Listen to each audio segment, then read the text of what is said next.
what you need to say. Say what you need to say. It's better to say too much than never to say what you need to say. Yeah.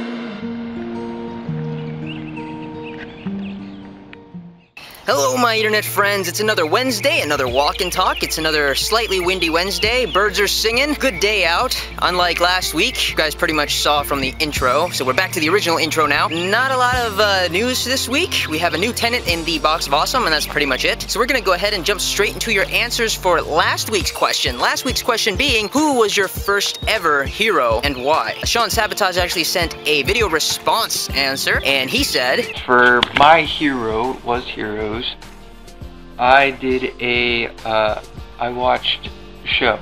It was an animated character show, so it's a cartoon.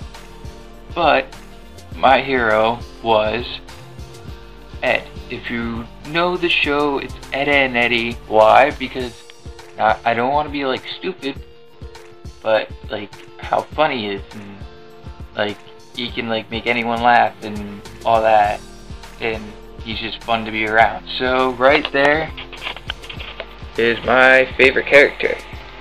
But yeah, so that was my first ever hero and my reason why. And lo and behold, Sean, clone number 5, I actually got inspired to make him based off of Ed from Ed, Edd n Eddy 2. You know, great minds think alike. Anyways, a lot of other people said their parents. The first person to say so was my friend Danny, aka Lovey Bunny. So there you go.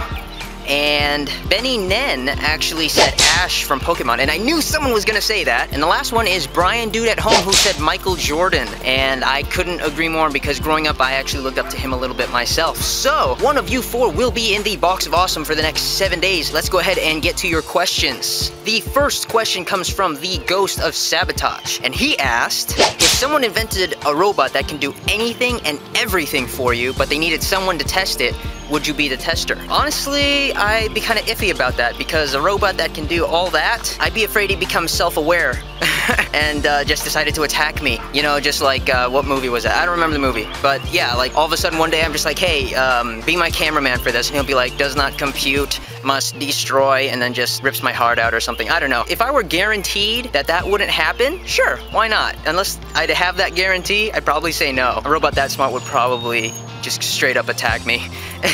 But thank you for the question, and we move on to the next one, and it comes from Slideshows Forever, and he asked, if you could come up with your own drink, what kind of drink would it be, and what would you call it? It'd definitely be an energy drink. I don't know what I'd call it. I can't call it balls because that's already taken, and not the way you normally say it, BAWLS. Guarana drink, blue bottles. One of my favorite energy drinks ever, but you have to order them online now because I don't know any stores around here that have it anymore. But anyways, definitely be an energy drink. I know, I'd call it clone juice, because I swear you'd have so much energy you'd feel like there's more than one of you. That's what it would be, clone juice, energy drink, yeah!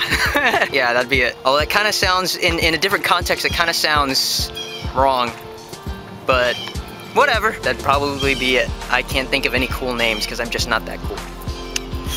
I know. Anyways, thank you for the question, man, and we move on. Okay, this question, I have to read it off of the thing because it's just so out there, but I love it. If alien tacos from a faraway planet landed on Earth and was 4 times the size of a human, who would be your 5 allies to defeat them, and why? Sean Sabotage, thank you. I love these kinds of questions that are just so zany and stuff. I like these. Obviously, my first pick would have to be Danny. I know she can nom on some tacos, and then she could use it for her own other abilities to help defeat the rest of the taco invasion. I know my friend Kitty would definitely like to nom on some tacos. 2 people I know for a fact that can go down on some tacos is DC Fell and DC Joe. They can go to town on some tacos, man. Tiffany's laughing because that sounds wrong. I'm serious though. I just remember, like, it was a while ago where every single vlog they were out getting tacos, so I know those 2. I need a 5th. I guess Tiffany. I know she can go down on some tacos, but that would probably be it. Is that 5 including me? I think that's 5 plus me. So it'd be me, DC Joe, DC Fell, Tiffany, Kitty, and Danny. We would totally win. Just the 6 of us. No contest. I should put that on Facebook or something. But thank you for the question, Sean. I have fun answering these kinds of silly questions. But alright, we go to the next question, and it comes from the One True Flame, and he asked, if you were walking down a lonely road and all of a sudden it started to rain, and you had to choose between an old barn house, an old rusty car, or a farmhouse with a creepy farmer in it, which one would you go to for shelter? I know my good horror movies. If I go to the creepy farmhouse, I'm actually probably more safe with the creepy farmer than I am in the barn by myself or the old rusty car by myself. The reason I say that is because most of the time, well, not all the time, but most of the time in the horror movies and these kinds of situations, that creepy farmer guy is only creepy because he's scared of what's really gonna get you. Because he's scared of the real person that's gonna get you out there in the field or wherever. So I would stick with the creepy farmer guy than in the old rusty car or the barn by myself. I'd rather be like, hey, you seem like a guy who knows what's up, despite your creepiness. So I'm gonna just take a room in the back.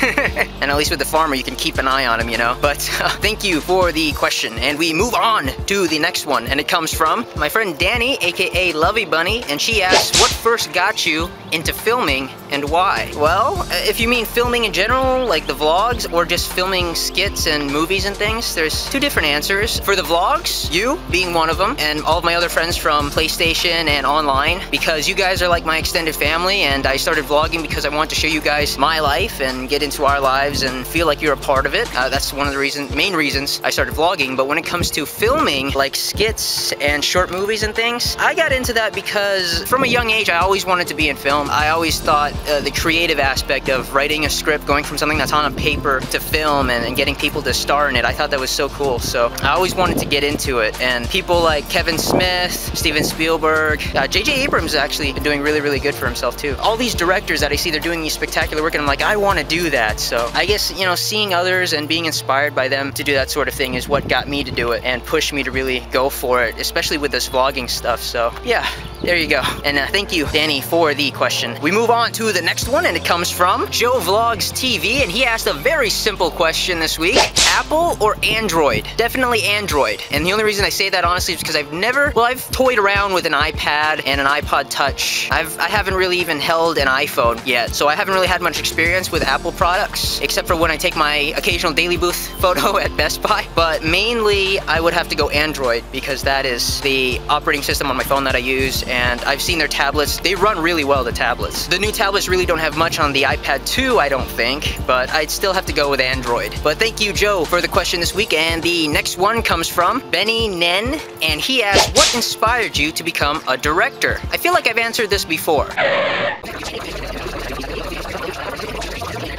All these directors that I see, they're doing these spectacular work, and I'm like, I want to do that. So I guess, you know, seeing others and being inspired by them to do that sort of thing is what got me to do it and pushed me to really go for it, especially with this vlogging stuff. So okay, there you go. But no, one other thing that I also didn't mention that inspired me was just not just the directors, but the movies they made. Like some of my favorite movies growing up, I like the Teenage Mutant Ninja Turtle movies, Hook, E.T., Jurassic Park, the original Jurassic Park. I don't know, just like watching those movies when I was younger really made me be like, how do they do that? And then once I learned by watching like behind the scenes stuff and whatnot, how they did, I'm like, I want to do that. And that in turn turned me into being like, okay, I want to make a movie. And then the movies just got better and better throughout the years. There's so many movies now that have inspired me. Like I said, Kevin Smith's movies definitely are top of the list there. But yeah, directors and their movies helped inspire me to become a director. But thank you, Benny, for the question. And we move on to the next one, and it comes from All Right Jess, and she asked, what is your favorite type of fruit juice? And honestly, I cannot go wrong with original orange juice. No pulp though. I kind of don't like pulp in my juice.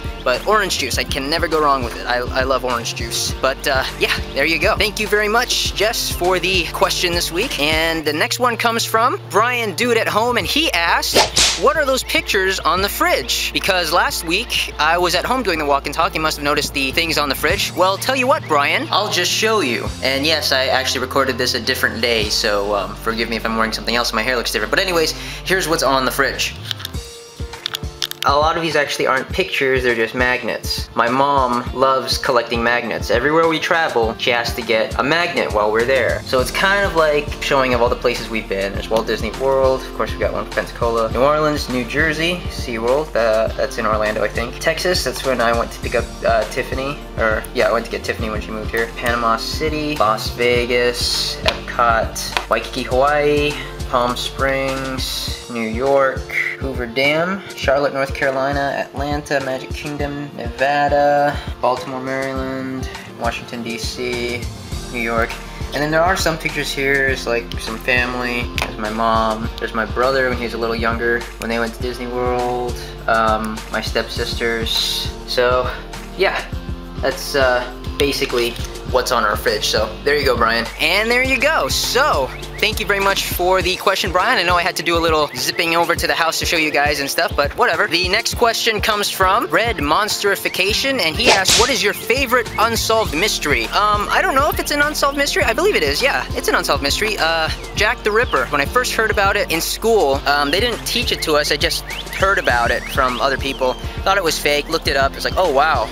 Really? So I actually read a book about it. I'd have to say that is my favorite unsolved mystery only because of the fact that it's probably the only unsolved mystery I've ever read about. Like I actually looked it up and stuff like that. So yeah, there you go. And thank you for the question. And now we shall finish up this walk and talk and announce the tenant of the week.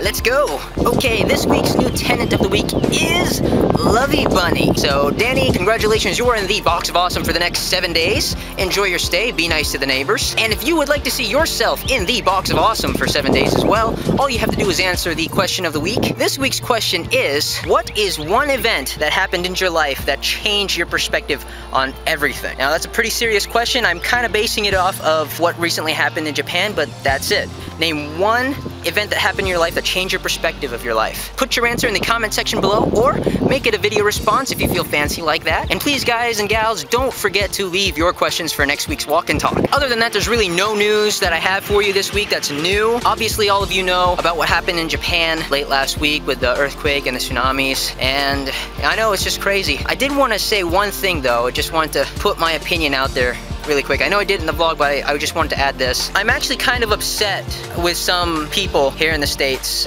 from things that some people have said. I don't know if these people are just trolls, but I've seen some people post images of people saying it on their Facebook or just people posting it on blogs, and it's just upsetting to me that some people would think this, but I've actually heard of some people going, I don't care about Japan, I remember Pearl Harbor, and I just got sick. It actually made me embarrassed to be an American that someone would say that. It's just horrible, because number one, you can't blame a current generation for something that happened how many generations ago? And on top of that, okay, yeah, they took out one of our naval bases. And maybe I can't relate because I had no family that was at Pearl Harbor, or because I didn't live through it or whatever. Maybe I don't understand it that way, but they took out one of our naval bases. We took out Hiroshima and Nagasaki.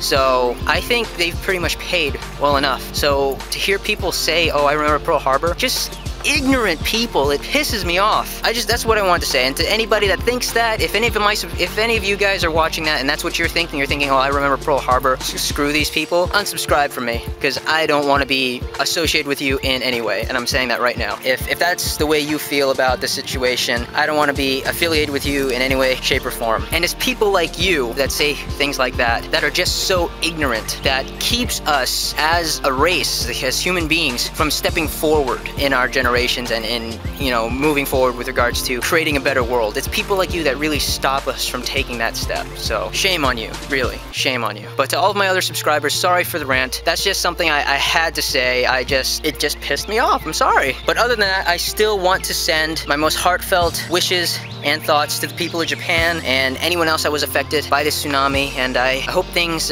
you know, get better somehow, and I hope everyone pulls through this. That's pretty much all I can say, you guys. So yeah, that is pretty much the end of this walk and talk. Sorry for the rant there, but I figure I'd say it now while it's fresh in my mind, and I can't wait to hear your questions for next week. I can't wait to hear your answers for this week's question, and that's about it. So I will leave you all with that and remind you that each and every one of you are the best friends and subscribers in the entire world. And as always, you guys, keep on vlogging.